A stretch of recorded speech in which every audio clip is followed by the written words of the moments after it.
country many years ago. I belong to a family of 12. Maybe one day I can share with you my testimony as we became a Seventh-day Adventist in 1976. My topic for today is how to achieve true success. Look at these common steps to achieve success. Number one, build a growth mindset. 2, improve your emotional intelligence. 3, develop mental toughness. 4, strengthen your willpower. 5, set achievable goals. 6, cultivate a strong social support. All of this is good, is excellent, has some merit. However, from the biblical point of view, we're going to study today what is a true success, and that is my number 7. To begin with, you need to believe that you can reach success, to be successful. If you think you can, you can. The opposite is also true. You cannot achieve what you do not pursue. If you ask people what is success for them, in general you will find these answers. Number 1, to be economically successful. Self-sufficient. Or when I retire, that's my case. Or when I finish my career, or when I get married, or even when my last son leaves the home, or my dog dies. 3 John verse 2 says, Beloved, I pray that you may prosper in all things and be in good health, just as your soul prospers. And Joshua, our text for this morning, Joshua 1 verse 8, this book of the law shall not depart from your mouth, but you shall meditate in it day and night, that you may observe to do according to all this written in it, for then you will make your way prosperous, and then you will have good success. Joshua 1:8. Let's see what is not success. And you will find what is a true success. In 1923, well, first of all, number 1, success is not money. With money you can buy many things. Expensive paintings. But you cannot buy love and respect for those who live with you or within your community. With money you can have the best doctor, but you cannot buy health. With money you can buy a luxury bed, but you cannot buy a clean conscience and a good rest.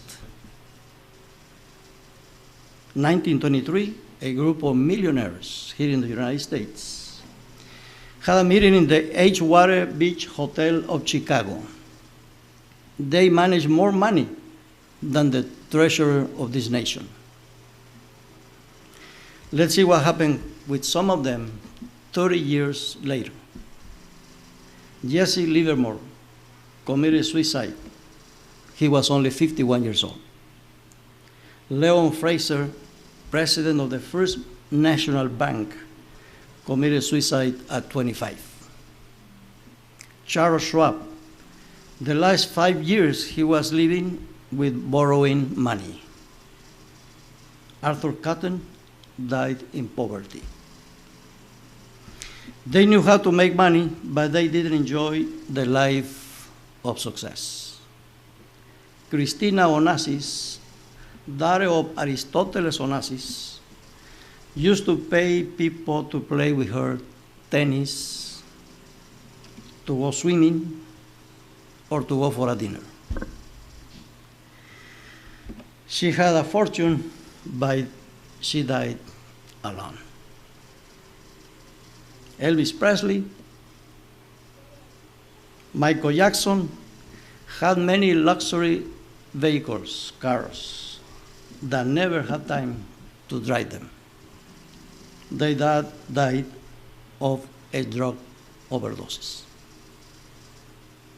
Money attracts many people toward you, but doesn't buy the true friendship. With money you buy books, but you cannot buy brains. Money buys food, but you cannot buy appetite. So sex is not money. But money is not the problem. You can be a millionaire.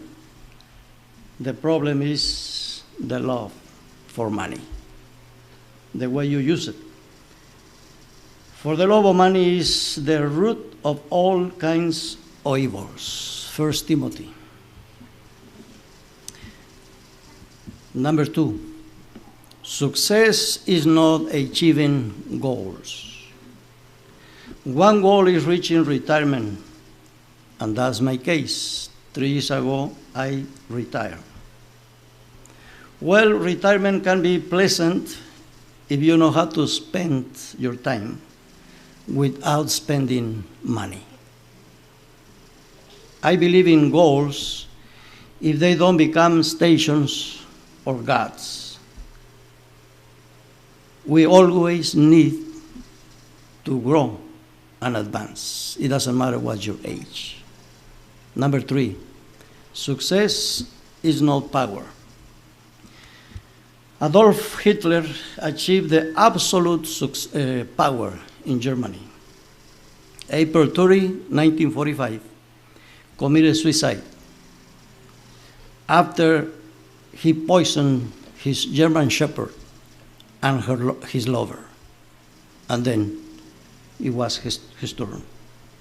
2 days earlier, ordered his body to be incinerated to avoid what happened with Mussolini in Italy.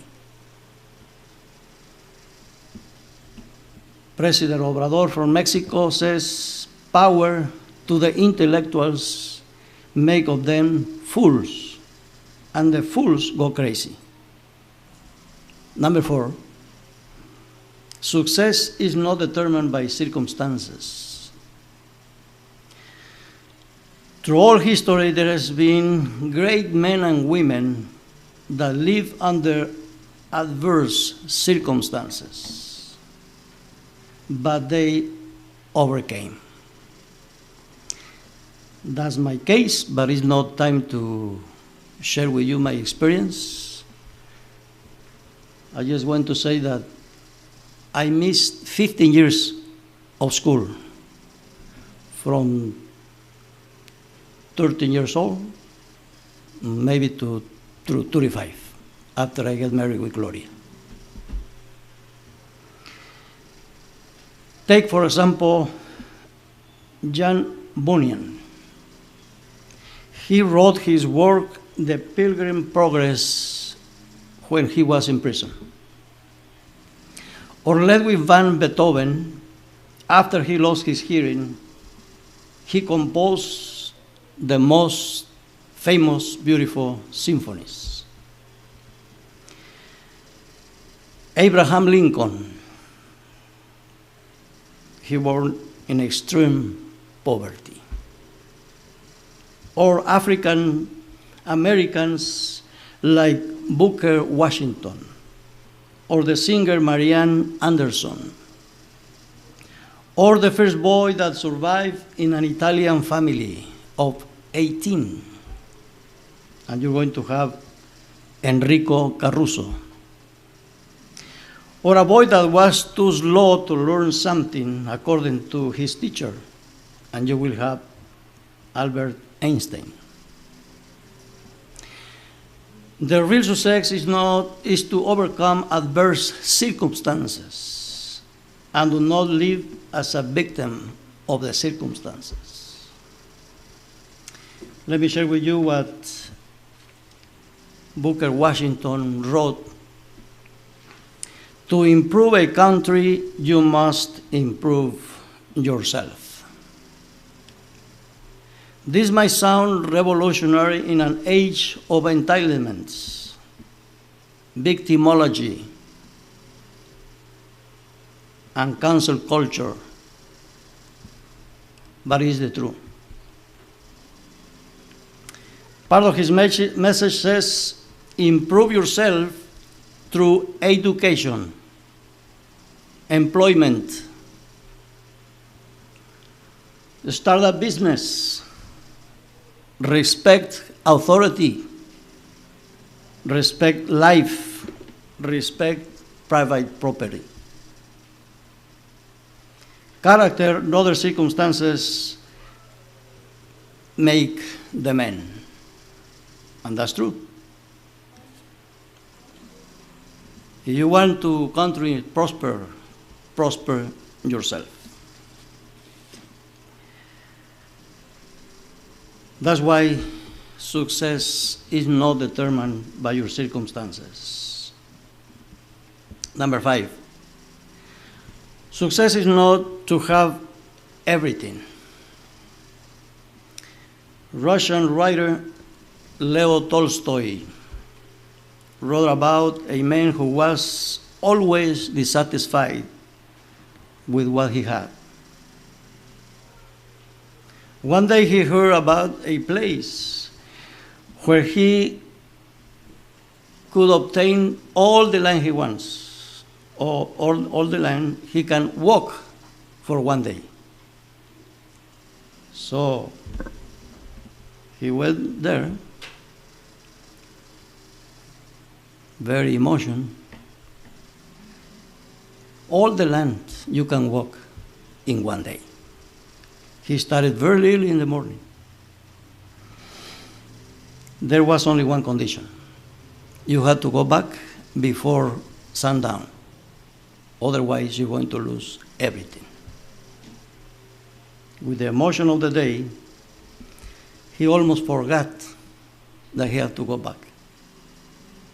There was 1 hour left before sundown. So he ran back. He made it right on time, but he was so exhausted that he collapsed and died of a heart attack. He was buried right there. The story ends asking a question: how much land man really needs? 6/3. True success comes from doing God's will and to achieve God's purpose for your life. That's my number 7, for true success. Number 6, success is not maintaining the status quo. The status quo is stagnation. If you don't improve and grow, you will die. As a church, we need to grow and improve every day. As a church leader, we need to do the same. And as an individual, we need to improve and grow every day. Philippians chapter 3, we're going to read it, verses 13 and 14. Philippians 3, 13 and 14 says, for it is God who works in you both to will and to do for his good pleasure. Do all things without murmuring and disputing. There is a Japanese quote or proverb that says, there is no poverty that can overcome diligence. After World War II, Japan was totally in ruins, devastated. But now Japanese products are the best in the world. There is a very important word in their vocabulary for this that says kaizen, meaning constant improvement. Number 7, success is not avoiding criticism. And I'm not justifying criticism, especially if it's negative criticism. A spirit of criticism, negative, opens the door to Satan's influence. But criticism is inevitable. There are 3 ways to avoid criticism. 1, do nothing. 2, say nothing and be nothing. And because criticism is inevitable, someone is going to criticize you for doing nothing, saying nothing, and be nothing. Now, take in consideration that there is justified criticism and unjustified criticism. One brother in my last church in Los Angeles, California, came to me after the sermon and asked me if I was willing to accept a constructive criticism. I said, of course. Talk to me. There is an Arab proverb that says, if a person calls you a donkey, forget about it. It's not important. But if I call you a donkey, buy a saddle. Another way to say it, if the jacket fits you, wear it. Unjustified criticism needs to be analyzed in order to see if it's true, taking in consideration from whom it's coming from, because it could be motivated by envy, malice, or jealousy. Jesus was criticized many times, but he knew that it was unjustified and irrational. Success, as God sees it, we're going to see it in Matthew 23. Let's read Matthew 23, verses 11 and 12. Matthew 23, 11 and 12. But he who is greatest among you shall be your servant, and whoever exalts himself will be abased, and he who humbles himself will be exalted. True success is a life of service. That's my number 7. Paul, servant of Jesus Christ. That's the way his letters begin. Paul, servant of Christ.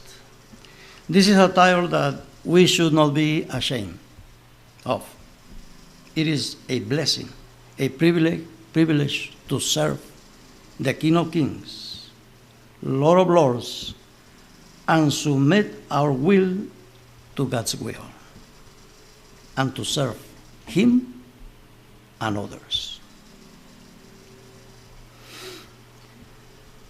This is a real liberty and a true success in our lives. Just as the Son of Man did not come to serve, but to serve, did not come to be served, but to serve, and to give his life as a ransom for many. Let's go back to Joshua before we finish, because I don't know at what time I should finish, but it's already 12:40. Joshua, let's read Joshua 1, verse 8.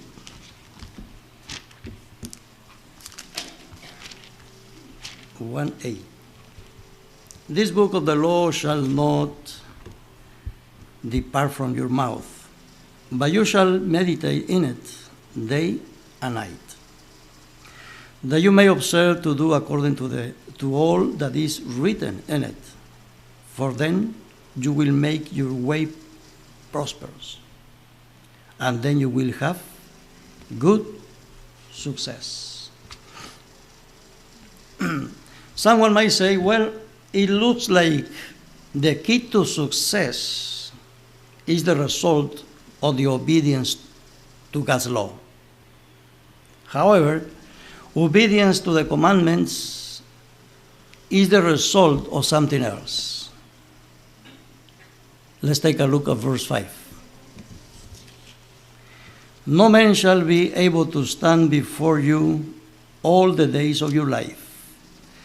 As I was with Moses, so I will be with you. I will not leave you, not forsake you. The obedience to the commandments, to the law of God, is the result of having a relationship with our Lord. The result of that is the obedience. We are saved by grace through Jesus Christ. And the result of that, the obedience to the commandments. Because we have 10 commandments. They are not 10 suggestions. I'll finish with this. For 4 steps that will lead you to total victory and success. 1, communion, relationship, meditation with God and the Holy Scriptures. 2, faith, trust in God's promises. 3, boldness and courage whenever you face adversity. And 4, obedience to the 10 commandments. That's the will of God for you and for me. May God bless you. Let's sing together our last song.